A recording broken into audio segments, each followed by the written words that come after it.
Olá pessoal, vamos dar continuidade então aí ao nosso assunto de funções e nesta aula aqui a gente vai ver as chamadas funções elementares do cálculo, tá?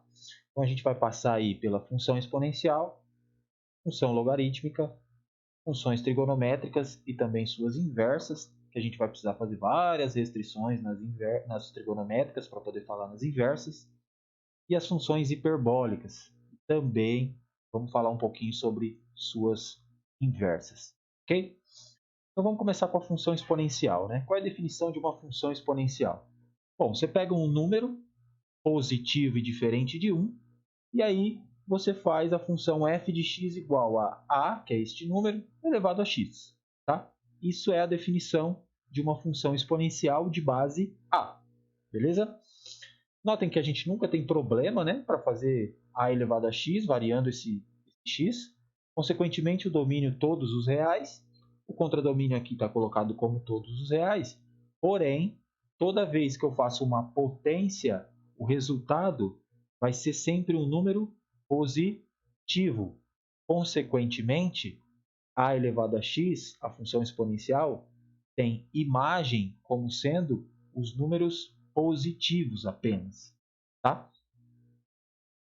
E aí, o que acontece com o gráfico? Né? Como é que é o comportamento dessas funções exponenciais? A gente vai ter algumas situações. Tá? Se a base da minha função exponencial for um número maior do que zero, que é a condição, né?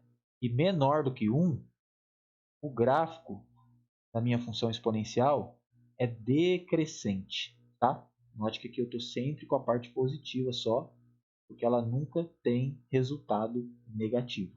E onde cruza o eixo y? No 1. Beleza? Agora, se a base da minha exponencial for maior do que 1, eu já tenho agora uma função crescente, né? Ela é crescente, tá? A minha função exponencial. Cruzando aqui no 1 também, porque toda vez que eu faço a elevado a zero, né? Quando x for zero, o resultado é 1. Ok? Algumas propriedades, algumas características então do gráfico, sempre só tem o gráfico acima do eixo x, por causa que a imagem são só os números positivos. Beleza? Aqui eu tenho então os gráficos, as situações, né, e as características. Tá? Sempre vai tocar aqui no eixo y, no y igual a 1. Ok? Para ficar claro aqui, ó, que é decrescente, pensa, sei lá, na função. Vou pegar a função aqui f de x igual a meio, que é menor do que 1, elevado a x. Conforme o seu x,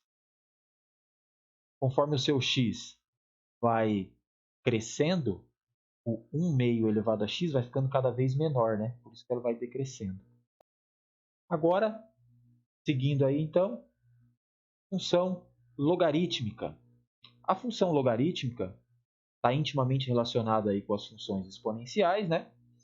E a gente define a função logarítmica de base a como sendo log na base a de x. Esse a continua sendo, a base continua sendo maior do que zero e diferente de 1. Notem, o que era imagem da função exponencial passa a ser o domínio da função logarítmica. E o que era domínio passa a ser, neste caso, vai ser a imagem também, que é igual ao contradomínio. Tá? Aqui eu também tenho situações, né? Como se eu pegar o a maior do que zero e menor do que 1, a minha função logarítmica, ela é, se eu tiver aqui no caso, em que a é maior do que zero e menor do que 1, a minha função logarítmica, ela é decrescente. Observem que o domínio é do zero para mais infinito. Consequentemente, eu só tenho o gráfico do lado direito do eixo y.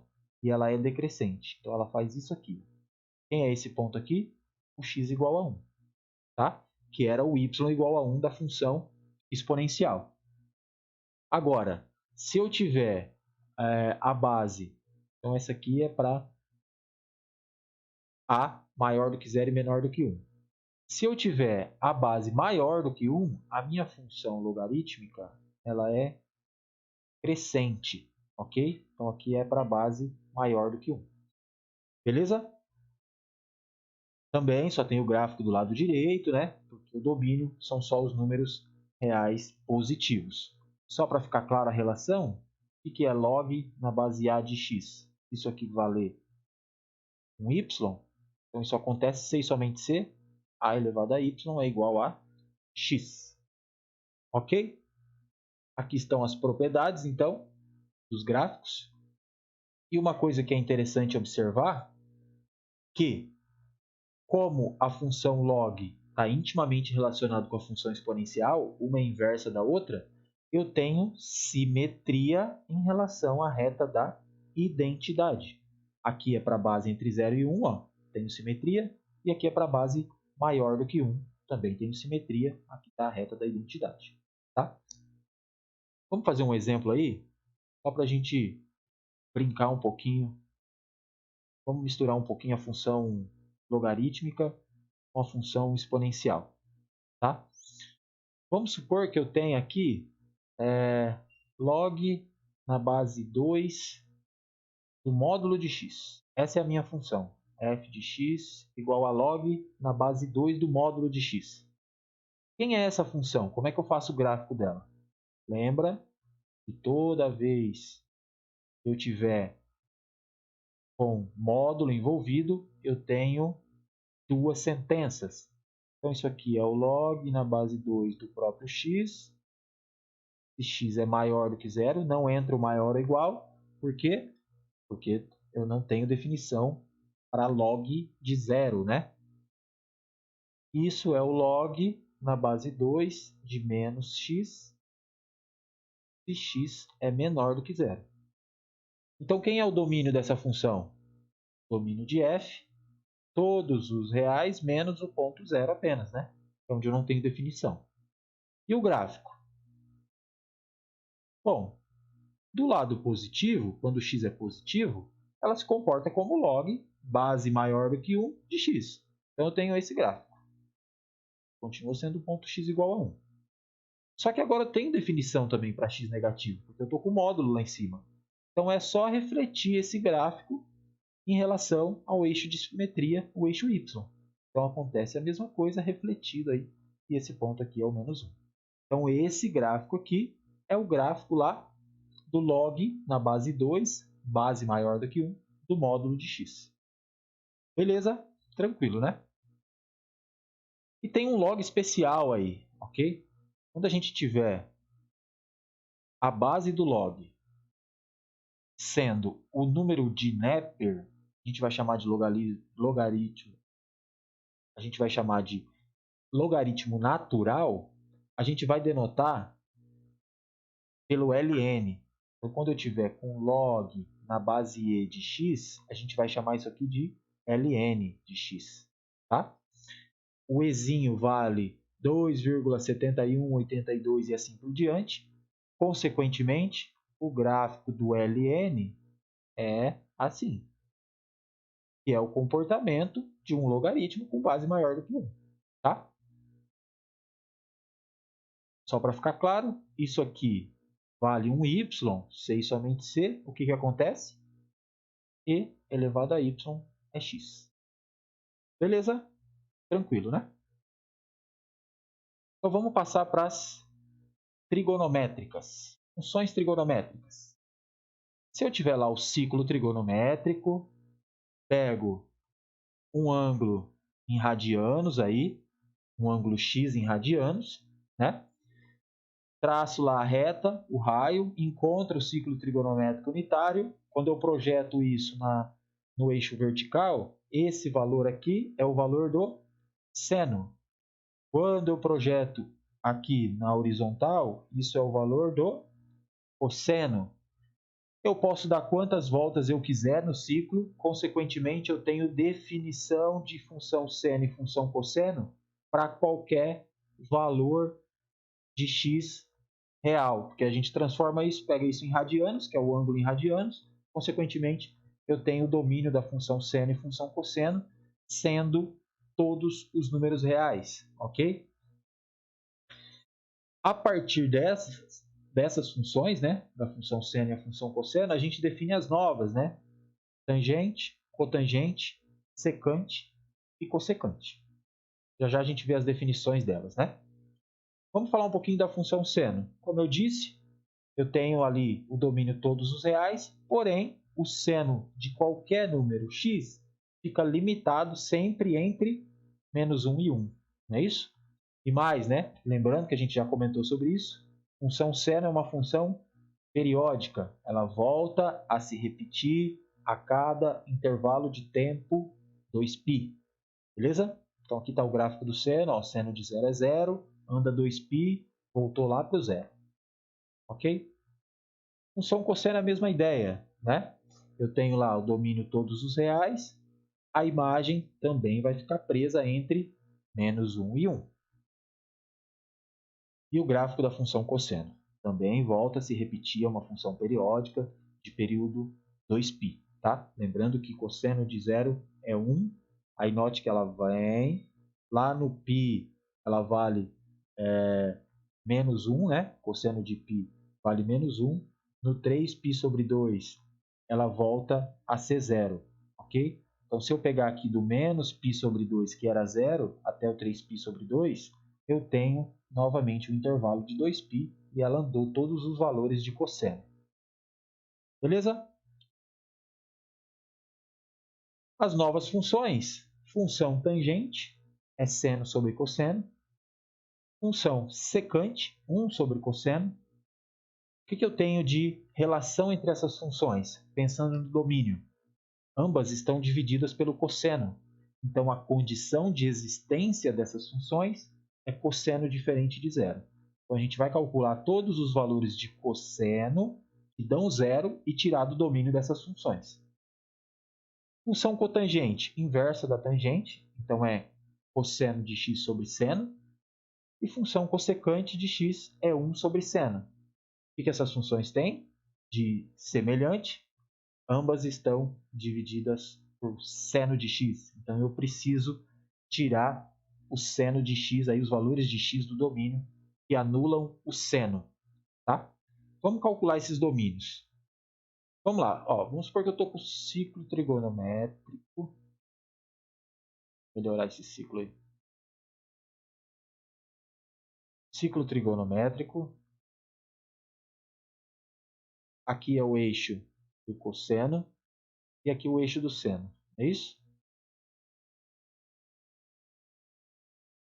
Eu quero tirar todos os valores que zeram o cosseno. Todos os valores de x que zeram o cosseno. Primeiro valor de x que zera o cosseno. Quem que é? Π sobre 2. Não é isso?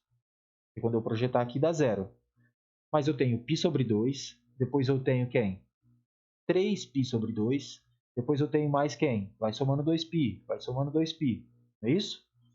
Então, os valores de x que zeram o cosseno, ou seja, cosseno de x é zero, é para x igual a π sobre 2, mais quanto que eu precisei andar aqui para chegar aqui? Eu precisei andar π, não é isso? Então é kπ, um k, um número inteiro. Porque eu posso andar nesse sentido, que é o sentido positivo, quando o k anda nos inteiros positivos, e se eu andar nesse sentido, eu estou com k negativo. Então, por isso que o k pode ser qualquer número inteiro. Eu tenho aí todos os valores de x que zeram o cosseno. E para o seno? Quando é que o seno de x é zero? Pega o primeiro valor do seno que dá zero. O primeiro valor de x que zera o seno. É seno de zero. E o próximo? Novamente andei π. Por isso, os valores de x que zeram o seno seria o zero, que é o primeiro valor, mais uma constante inteira vezes π. Ou simplesmente kπ, né?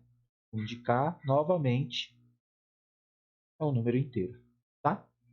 Então, aqui eu tenho todos os valores de x que zeram o seno.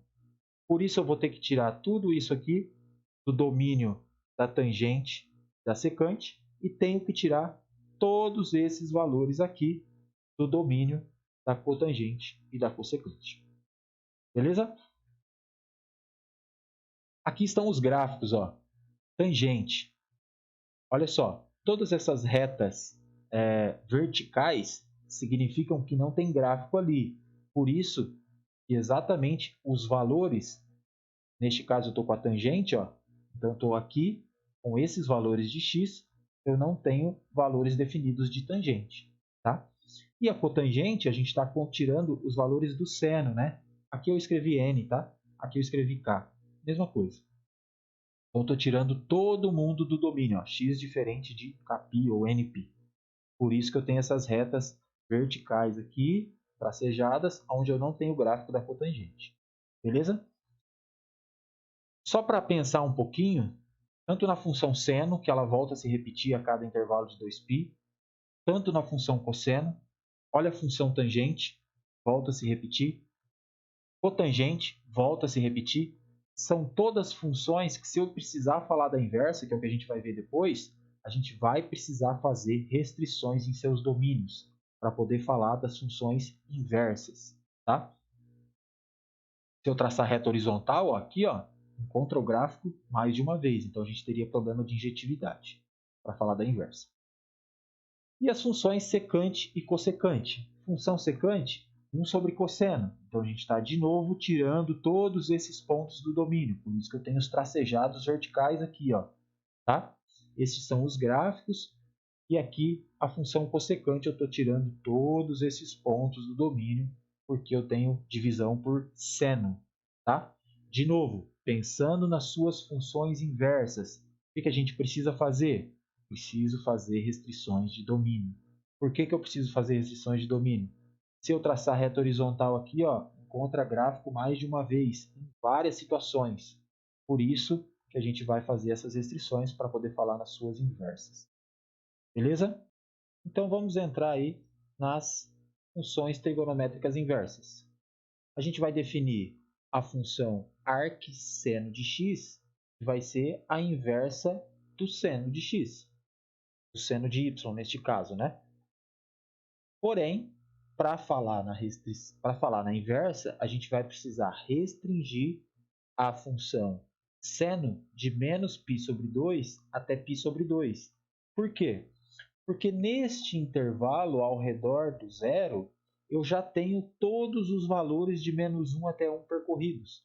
Consequentemente, eu tenho a função injetora e sobrejetora. Então, a gente está com um pedaço da função seno. E aí sim a gente fala na função inversa, que a gente vai chamar de arcseno de x. Se eu observar aqui a definição, o gráfico da função inversa, isso aqui nada mais é do que rotacionar, né, aí a função seno, ok? O que era x vira y, o que é y vira x, beleza? Normalmente o que a gente faz na hora de fazer conta com as funções inversas é usar a relação na inversa, ou seja, arcseno de x é y, sei somente se o seno de y é x, e usa tudo que a gente conhece de relação trigonométrica deste lado para poder fazer conta e depois, como ela é uma bijeção, né, a gente volta para a função inversa. Tá? Função arc e cosseno, a mesma ideia. Então, o arc e cosseno de x vai ser y, sei somente se o cosseno de y é igual a x. Essa é a definição da função inversa, beleza? Se eu pensar aqui, ó, no cosseno, pegar o ciclo trigonométrico, é o eixo do cosseno, né?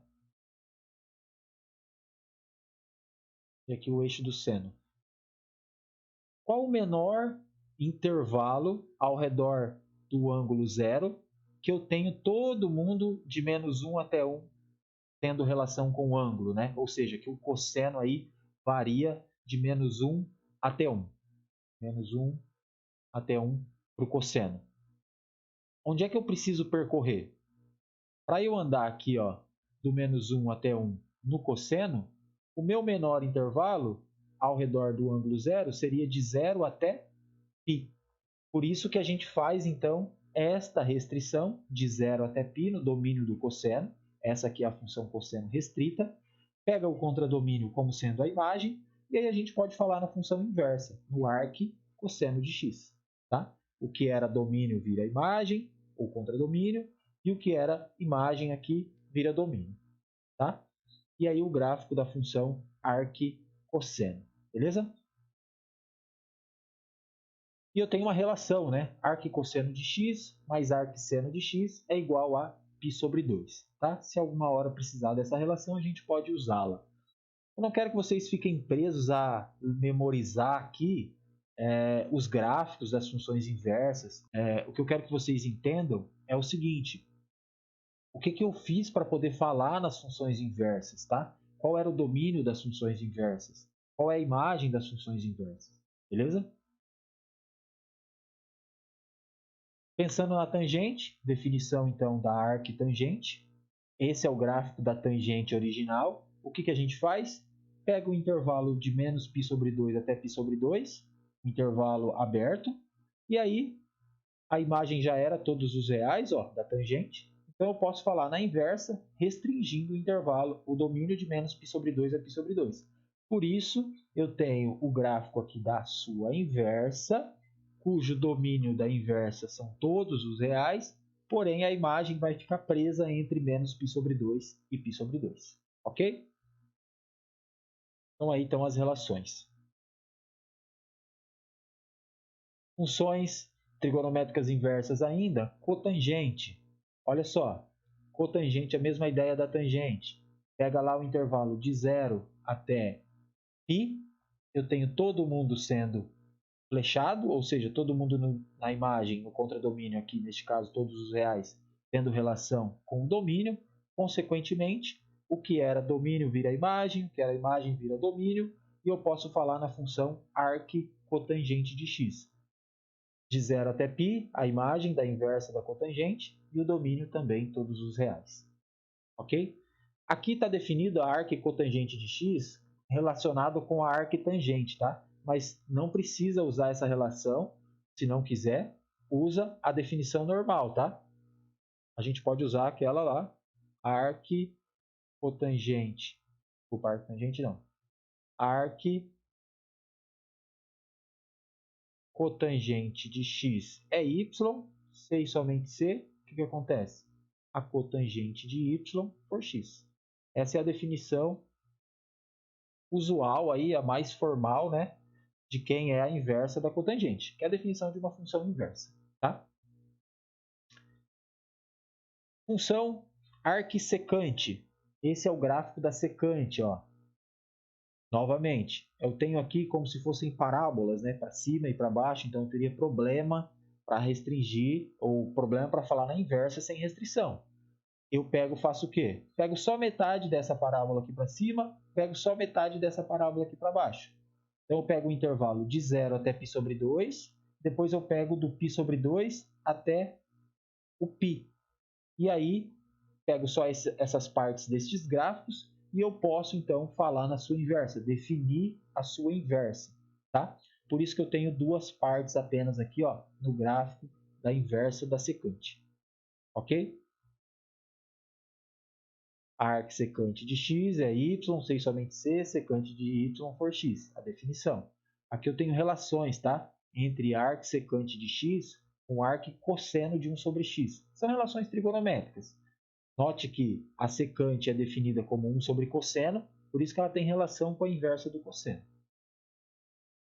E por último, a inversa da cossecante. Novamente, eu tenho uma espécie de parábola para cima e parábola para baixo. Então a gente corta para pegar só um pedaço da parábola aqui, ou seja, faz uma restrição de domínio. Aqui também faço uma restrição de domínio para poder falar nas suas inversas, ok? Aqui eu vou pegar do 0 até o π sobre 2, depois eu pego do π até o 3π sobre 2, que é esse pedacinho aqui no meio. Por isso, novamente, que aparece dois pedacinhos de curvas aqui, na inversa da cossecante. Tá? E a relação da inversa da cossecante eu tenho com a inversa do seno, porque a cossecante é 1 sobre seno. Beleza? Novamente, não precisam se preocupar em memorizar esses gráficos das inversas das trigonométricas, ok? O que eu quero é que vocês saibam que a gente teve que fazer restrições nas funções originais para poder falar nas suas inversas, ok? Se preocupem mais com seno, cosseno, tangente, tá? Se preocupem mais com essas funções. É o que a gente vai mais usar para frente. Bom, antes de continuar e entrar nas funções hiperbólicas, vamos fazer um exemplo aqui para a gente calcular o domínio aí, envolvendo algumas funções que a gente estudou já nessa aula, né? Então, por exemplo, vamos pegar aqui a função f de x igual ao arcseno do ln de x sobre 10. Eu vou pegar aqui só ln de x, tá? A minha pergunta é, qual é o domínio dessa função? Bom, eu tenho uma composta de funções, eu estou aplicando o arcseno no ln de x. O que isso significa? Significa o seguinte, qual era o domínio do meu arcseno? O domínio do arcseno é o intervalo menos 1, 1. Consequentemente, o ln de x tem que estar dentro desse intervalo. Então, a primeira condição é que o ln de x tem que ser maior ou igual que menos 1, menor ou igual que 1. Ok? E aí eu preciso isolar aqui o valor de x. Como é que eu isolo isso aqui, uma desigualdade envolvendo o ln? A gente aplica a exponencial na desigualdade toda. Então eu tenho aqui e elevado a menos 1 menor ou igual que e elevado ao ln de x menor ou igual que e elevado a 1. Notem o seguinte, a base aqui da exponencial é o ezinho, que é um número maior do que 1. Por isso a desigualdade se mantém. Se eu tivesse que aplicar uma exponencial com base menor do que 1, a desigualdade inverte, tá? Lembre-se disso. Aí então aqui, como eu tenho a exponencial elevada ao ln, uma é inversa da outra, o que sobra aqui? Só o x. Menor ou igual, maior ou igual que 1 sobre e, menor ou igual que e. E outra, qual era a condição do domínio do ln de x? Se eu estou com x no domínio do ln, eu preciso que o x seja positivo. Seria uma outra condição. Como eu estou com x já nesse intervalo, entre 1 sobre e, o x é positivo. Por isso que o domínio da f é o intervalo fechado 1 sobre e é o e. Aí acabou. Beleza? Tranquilo, né? E uma última observação sobre as inversas das trigonométricas. Notem que a gente está chamando de arc as inversas das trigonométricas. Eventualmente a gente pode denotar como seno a menos 1 também, tá? Seno a menos 1 de x, para denotar a função arcseno. Ou tangente a menos 1, ou cosseno a menos 1. Cuidado para não se confundir e achar que seno a menos 1 de x é 1 sobre seno de x. Cuidado, isso aqui não vale, porque 1 sobre seno é cossecante de x. Tá? Tomem muito cuidado com isso. Então vamos entrar agora nas funções hiperbólicas. Funções hiperbólicas, o nome vai parecer com as trigonométricas, porque a gente vai chamar de seno hiperbólico, cosseno hiperbólico, tangente hiperbólica, secante hiperbólica, tá? Com uma única diferença. Como vai ter o hiperbólico, a notação que a gente vai usar é o seno com um H aqui, seno hiperbólico de x. E a definição está relacionada com a função exponencial. Quem é a definição do seno hiperbólico de x? Exponencial, o ezinho lá, número de Neper, e elevado a x menos e elevado a menos x sobre 2. Esse é o seno hiperbólico. O seno hiperbólico de x, a função é o e elevado a x mais e elevado a menos x sobre 2. Tá? Aqui eu tenho, então, a definição aí da exponencial, do seno hiperbólico. Gráfico do seno hiperbólico. Observe que eu tenho domínio todos os reais, porque eu estou com exponencial. Exponencial não tem problema de domínio, não é isso? Aqui tem um menos, que faz com que eu tenha todo a imagem sendo os números reais, tá? Porque eu posso ter resultado aqui dando número negativo e número positivo. Como aqui é o mais no cosseno hiperbólico, observem que o gráfico já do cosseno hiperbólico são só os números maiores ou iguais que 1. Por que maiores ou iguais que 1? Quando eu fizer x igual a zero, eu tenho e elevado a zero mais e elevado a zero. Então, 1 mais 1, 2 sobre 2 dá 1. Então, eu tenho só do 1 para mais infinito como sendo a imagem. Tá? Ambos os casos, domínio todos os reais. Okay? A partir das funções hiperbólicas, seno e cosseno, a gente pode definir todas as outras. Tangente hiperbólica, que é seno sobre cosseno. Aqui está o gráfico. Domínio todos os reais. Observe que eu tenho uma soma aqui. Consequentemente, nunca vai zerar denominador. Tá? Quando eu dividir seno por cosseno. Cotangente hiperbólica. Cosseno hiperbólico sobre seno hiperbólico. Agora aqui aparece o menos. Então eu tenho que tomar cuidado quando zera. E quando é que zera o denominador? Quando x for zero. Por quê? E elevado a zero é 1, menos e elevado a zero é 1. Consequentemente, eu tenho que tirar o zero do meu domínio. E por isso que o gráfico fica assim. Observe que no x igual a zero não tem gráfico, tá?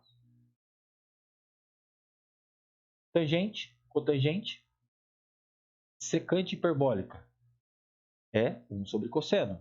Então aqui, como eu vou fazer 1 sobre isso, vai inverter a fração e vai ficar aqui 2 sobre e elevado a x mais e elevado a menos x. E aí está o gráfico. Ok?